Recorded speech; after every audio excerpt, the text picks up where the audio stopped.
always say the biggest lesson from history is we never learn lesson from history.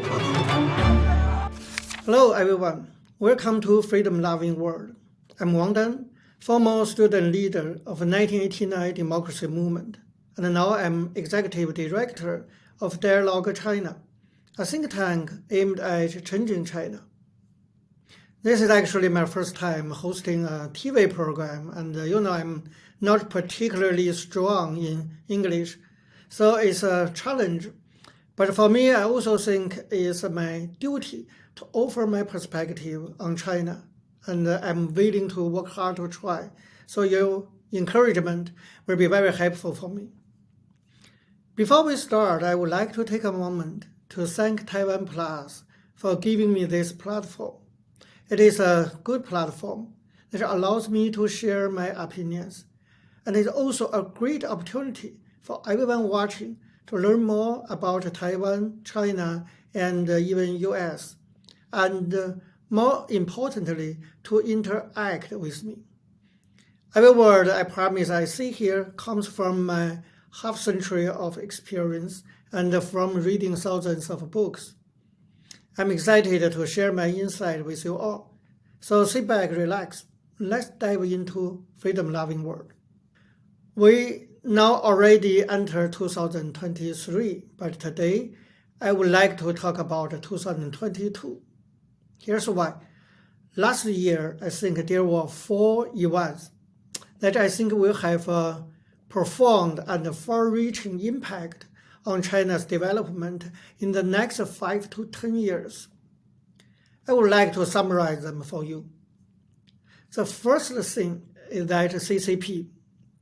The CCP, Chinese Communist Party, in 2022, their handling of the pandemic shows us that the party's ability to govern China has declined significantly. In the face of the pandemic, the Communist Party moved between 2 extremes. At first, it violently and unreasonably imposed forced lockdowns, causing huge losses to ordinary people. Then, it suddenly turned around and recklessly lifted the lockdowns, leaving people to fend for themselves without a basic healthcare system and a lack of medical support. This, of course, caused a humanitarian disaster, even worse than the pandemic itself. Such actions in the face of a natural disaster show us that the Chinese Communist Party does not deal with crises very well. I can't imagine how they can really deal with a potential bigger crisis, for example, like a military attack on Taiwan and all kinds of related consequences. This weakness in the party was already an existing reality, but I think it has become even more obvious thanks to the 2022 pandemic responses. This is my first point. The second point is let's talk about Xi Jinping.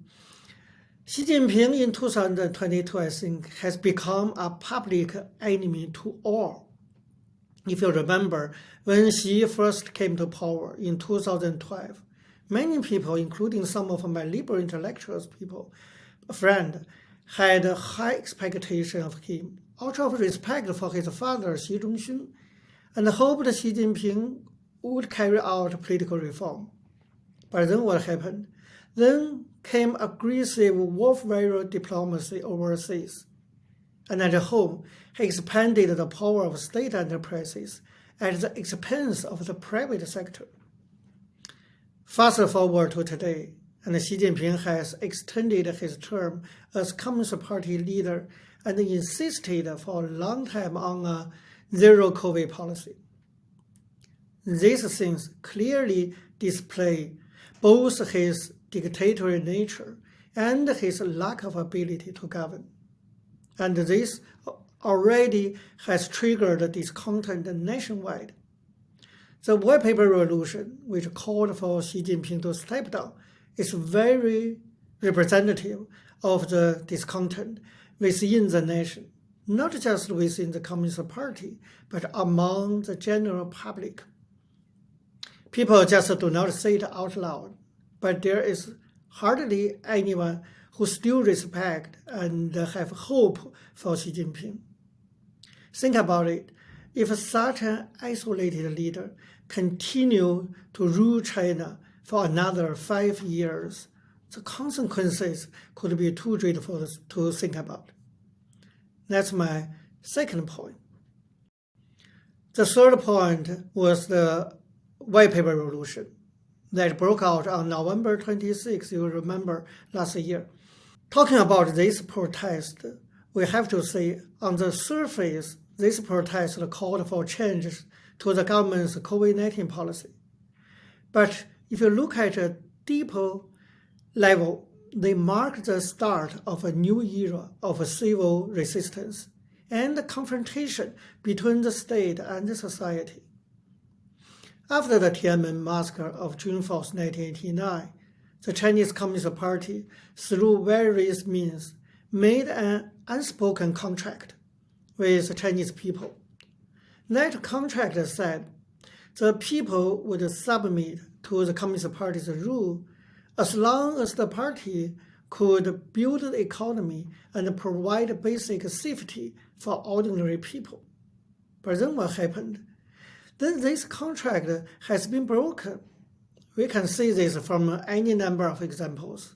The extreme lockdown of Shanghai city, the incident of a woman chained to a wall in Xuzhou, the hooligans who beat a group of women at a restaurant in Tangshan. These examples and many more showed the tacit agreement between state and society is broken. It may be a time of despair, but it may also be a time of hope for the country, because people have finally started to wake up.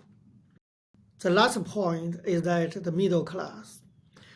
In 2022, I think the middle class has collectively broken with the ruling clique as a social class.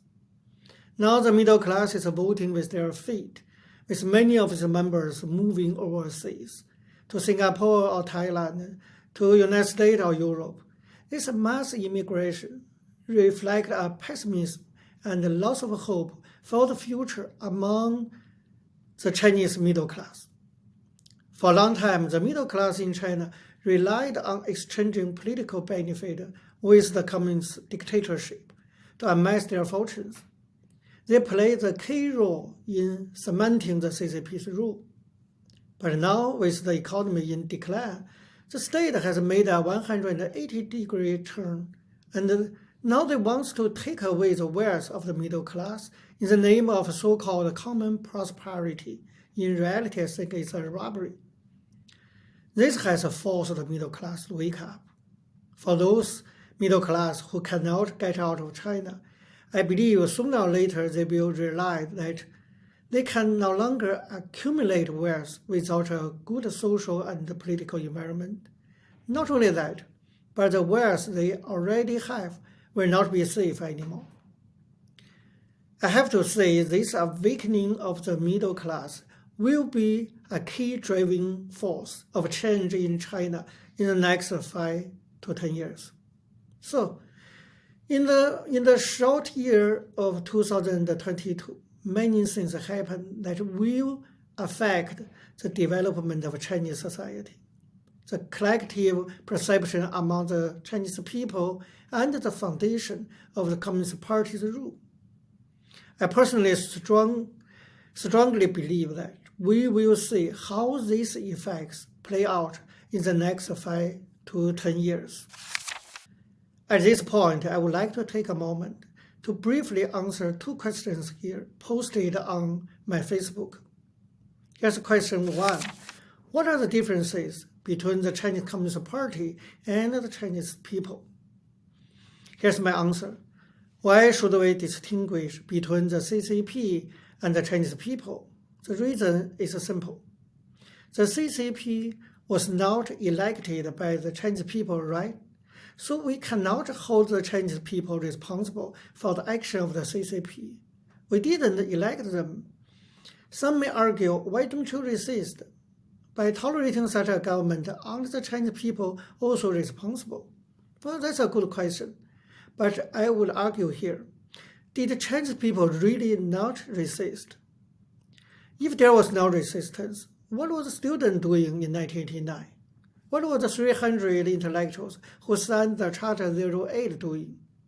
What was Gao Yu doing? She risked her third imprisonment at the age of 71 years old in order to report the truth. If nobody resisted, then who was Liu Xiaobo? His resistance was recognized and respected around the world. Therefore, we can only say that the Chinese government has suppressed this resistance and blocked information about it. So many people do not know. Not knowing something does not mean it does exist, right? It's logic. The question too is, what's the little pink? Do they truly believe what they see, or are they just working? Have you even talked to a little pink? Do you find it difficult to talk to them? Here's my answer. Yes, I have encountered little pink in my speaking engagement, and I have spoken with them. However, I found they were not there to listen, but rather to try to refute or even criticize me. They were unwilling to open up and be tolerant of different viewpoints. And say we only supported democracy because we were paid by the Americans. This, of course, is very ridiculous. But I do not think every little pink Xiaofenhong is working for CCP. Many of them really do not know the truth and have been brainwashed by the Communist Party. They really believe everything the government tells them. What we need to do is to counteract this brainwashing, or in other words, to enlighten them.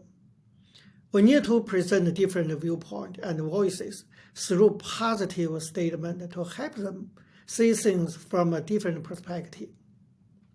These are my answers, and I look forward to answering more questions in the future.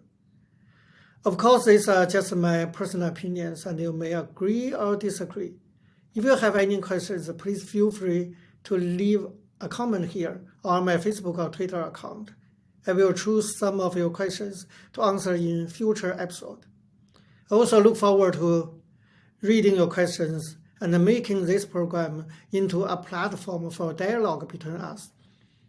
And finally, thank you for coming to Freedom Loving World today. If you enjoy the show, please subscribe to TaiwanPlus channel so you will never miss an episode. And if you found the content helpful or informative, we'd love it if you could support us by just hitting the like button. Again, thank you very much, and see you next week. 既然命运的转盘转到我们面前，就让我们以期待的心情出发吧。